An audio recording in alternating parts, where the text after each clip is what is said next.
जी हां दोस्तों, केंद्र सरकार के कर्मचारी पेंशनधारकों के बकाया 18 माह एरियर को लेकर बड़ा ऐलान। अब कर्मचारी पेंशनधारकों के खाते में होगा जमा 18 महीने का पूरा बकाया 100% एरियर ब्याज के साथ। नमस्कार दोस्तों, स्वागत है आप सभी का इस चैनल पर।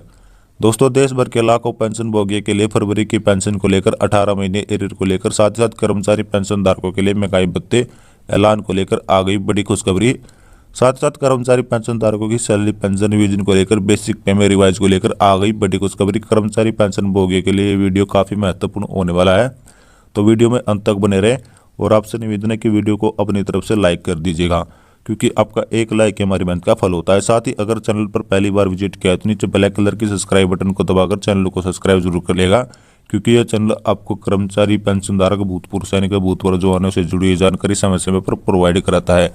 तो चलिए दोस्तों, बिना देर न किए जान लेते आज की सभी खबरों को विस्तार से। बड़ी खबर की बात करें तो कल 29 फरवरी थी। पेंशनधारकों की पेंशन लगातार कल सुबह से खाते में आना जारी होगी थी। जिन पेंशनधारकों की पेंशन अभी तक नहीं पहुंची तो उनकी पेंशन आज रात 12 बजे से पहले खाते में जमा कर दी जाएगी। इसके चलते पेंशनधारकों में बड़ी खुशखबरी, क्योंकि इस बार मैसेज नहीं आया था फरवरी की पेंशन को लेकर जो सप्रश टीम द्वारा पहले भेजा गया था। वो मैसेज आपको भी 28 तारीख को मिला था, जिसके बाद आपकी पेंशन कल जमा होनी शुरू हो गई थी। चलिए दोस्तों, अगली बड़ी अपडेट की बात कर लेते हैं। कुछ पेंशनधारकों की पेंशन नहीं हो रही जमा, दरअसल होगी कि नहीं। पेंशनधारकों की पेंशन जमा, क्योंकि सप्रश पोर्टल पर उनकी लाइव सर्टिफिकेट जमा कराने की ड्यू डेट दिखा रहा है, वो 2023 दिखा रहा है। दरअसल नवंबर महीने में पेंशन गलती करते हैं, जब लाइव सर्टिफिकेट भरते हैं तो निश्चित हो जाता है हमने लाइव सर्टिफिकेट भरा दिया था, लेकिन उनका स्टेटस वेरीफाई नहीं करते हैं कि विभाग की ओर से अप्रूव किया गया या नहीं किया गया। ऐसे में दिक्कत कई पेंशनधारकों के साथ देखने को मिली है। दरअसल नवंबर महीने में लाइव सर्टिफिकेट को सबमिट किया था, लेकिन इस वर्ष जो अब की अभी भी ड्यू डेट दिखा रहा है लाइव सर्टिफिकेट को लेकर, वो तो 2023 ही शो कर रहा है। ऐसे में उनका लाइव सर्टिफिकेट अप्रूव नहीं हुआ। अब उनकी फरवरी महीने की पेंशन जारी नहीं की गई है। ऐसे में इन पेंशनधारकों को दोबारा से लाइव सर्टिफिकेट अप्लाई करना होगा, जिसके बाद इन पेंशनधारकों की पेंशन जारी की जाएगी। विभाग की ओर से ऐसे पेंशनधारकों को बड़ा झटका लगेगा और आप अगली साल जब नवंबर महीने में अपना लाइफ सर्टिफिकेट भरेंगे तो उसका स्टेटस जरूर कंफर्म कर लें। हर साल देखने में आता है कि ज़्यादातर पेंशनभोगी ऐसी गलती कर जाते हैं, जिसके चलते उन्हें खामियाजा बाद में भुगतना पड़ता है। अगली बड़ी खबर की बात कर लेते हैं। अगली बड़ी खबर केंद्र कर्मचारी पेंशनधारकों की सैलरी पेंशन बढ़ोतरी को लेकर है। दरअसल केंद्र कर्मचारी पेंशनधारकों की सैलरी पेंशन में इजाफे की तैयारी कर चुकी है। केंद्र सरकार साल में 2 बार महंगाई भत्ते महंगाई राहत के आंकड़े में इजाफा करती है। जी हाँ दोस्तों, अब वो वक्त आ गया जब केंद्र कर्मचारी पेंशनधारकों के लिए केंद्र सरकार बड़े हुए महंगाई भत्ते व महंगाई राहत को लेकर आधिकारिक पुष्टि करेगी, बड़ा ऐलान करेगी। दरअसल केंद्र कर्मचारी पेंशनधारकों को 7वें वेतन आयोग के दौरान फिलहाल में 46% महंगाई भत्ते व महंगाई राहत के साथ ही सैलरी पेंशन का भुगतान अभी भी किया जा रहा है, जो कि नियमों के हिसाब से 1 जनवरी 2024 से महंगाई भत्ते राहत 50% हो चुका है। उसके तहत सैलरी पेंशन का भुगतान किया जाना चाहिए। हालांकि केंद्र सरकार अब हर जनवरी में बढ़े हुए महंगाई भत्ते राहत का ऐलान मार्च में या फिर अप्रैल महीने में करती है। इस बार भी मार्च महीने में केंद्र सरकार अपने बढ़े हुए महंगाई भत्ते राहत का ऐलान करने वाली है। इसके चलते कर्मचारी पेंशन धारकों की सालाना सैलरी में 26,000 रुपये से लेकर 30,000 रुपये के बीच की बढ़ोतरी को देखने को मिलेगी। वहीं पर केंद्र कर्मचारी पेंशन धारकों को ऐलान के बाद 7वें वेतन आयोग के दौरान ही बढ़े हुए महंगाई भत्ते राहत का 50% के साथ सैलरी पेंशन का भुगतान किया जाएगा मार्च में, जिसमें कर्मचारी पेंशन धारकों को 1 जनवरी 2024 से बकाया महीने का एरियर का भुगतान भी मार्च में करके दिया जाने वाला है। चलिए दोस्तों, अगली बड़ी अपडेट की बात कर लेते हैं।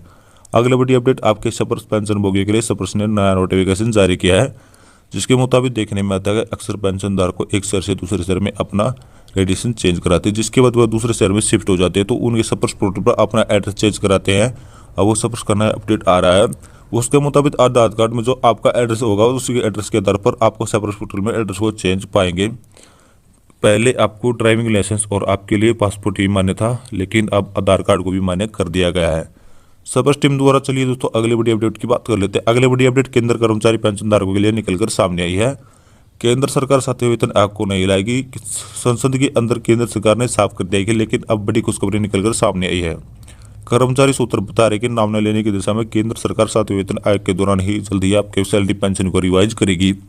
इसी के तहत केंद्र कर्मचारी पेंशन धारकों को फिटमेंट फैक्टर को बढ़ाया जाने वाला है। केंद्र सरकार फिटमेंट फैक्टर को 2.5 से बढ़ाकर 3.68 गुना करेगी। इसके चलते कर्मचारी के न्यूनतम वेतन में काफ़ी बढ़ोतरी देखने को मिलेगी। जी हाँ दोस्तों, आपको देखने को मिल जाएगा। साथ ही साथ बताया जा रहा है कि केंद्र सरकार कुल 50% महंगाई भत्ते भी आपके बेसिक पे में मर्ज करेगी, जिसके तहत आपका नया महंगाई भत्ता 50% बढ़ाना शुरू हो जाएगा। हालांकि पिछले वेतन आयोग के दौरान इसे पहले ही किया जा चुका है। उसी के तहत आपकी सैलरी पेंशन रिवाइज की जाएगी। केंद्र सरकार इसके पीछे मकसद है कि 8वें वेतन आयोग के मामले को ठंडे बस्ते में डाला जा सके, क्योंकि कर्मचारी संगठन, पेंशनभोगी संगठन लगातार 7वें वेतन आयोग की मांग को लेकर अड़े हुए केंद्रीय कमेटी गठन की ऐलान की मांग करे, लेकिन केंद्र सरकार 8वें वेतन आयोग को नहीं लाएगी। ऐसे में 8वें वेतन आयोग के मुद्दे को ठंडे बस्ते में डालने के लिए केंद्र सरकार बहुत ही आपको 7वें वेतन आयोग के दौरान सैलरी पेंशन रिवाइज करेगी, लेकर बड़ा ऐलान कर सकती है। चलिए दोस्तों, अगली बड़ी खबर की बात कर लेते हैं। अगली बड़ी खबर की बात करें तो केंद्र सरकार ने अपने पेंशनधारकों के लिए नए आदेश जारी कर दिए हैं। जहाँ दोस्तों बले दरअसल केंद्र सरकार ने आपके लिए सीनियर सिटीजन पेंशनभोगी और सीनियर सिटीजन पेंशनधारकों को बड़ा तोहफा जारी किया है। केंद्र सरकार ने सीनियर सिटीजन पेंशनभोगी जिनकी आयु 60 साल से लेकर 80 वर्ष के मध्य है, उन्हें सालाना 3 लाख रुपए पर अब कोई भी टैक्स नहीं चुकाना पड़ेगा। वहीं सुपर सीनियर सिटीजन पेंशनधारकों की आयु 80 वर्ष से अधिक है, उन्हें सालाना 5 लाख पर कोई भी टैक्स नहीं चुकाना पड़ेगा। और केंद्र सरकार ने ऐसे पेंशनभोगी जिनकी आयु 75 साल या इससे अधिक है, उन्हें ITR दाखिल करने की आवश्यकता नहीं पड़ेगी। चलिए दोस्तों, अगली बड़ी खबर की बात कर लेते हैं। अगली बड़ी खबर की सामने आई, केंद्र सरकार ने पेंशनभोगी के लिए बड़ी खुशखबरी है। RBI का नया सर्कुलर जारी है, जिसमें बैंकों को बाधित किया गया। दरअसल देखने में आता है जो पेंशनधारक बैंकों से पेंशन प्राप्त करते उनकी पेंशन समय से भुगतान नहीं करते। लगातार बैंकों में देखने को शिकायत मिल रही है कि अब RBI का नया सर्कुलर जारी, यदि पेंशन भुगतान से बैंकों को देखे करते 8% के तौर पर ब्याज की दर पर क्लेम कर पाएगी। चलिए दोस्तों, अगली बड़ी खबर की बात कर लेते हैं। अगली बड़ी खबर आपके एडिशनल पेंशन को लेकर निकलकर सामने आई। केंद्र सरकार ने पेंशन भोगियों के लिए गुड न्यूज है। केंद्र सरकार एडिशनल पेंशन के नियम में संशोधन करती तो केंद्र सरकार एडिशनल पेंशन को 65 वर्ष से शुरू करेगी।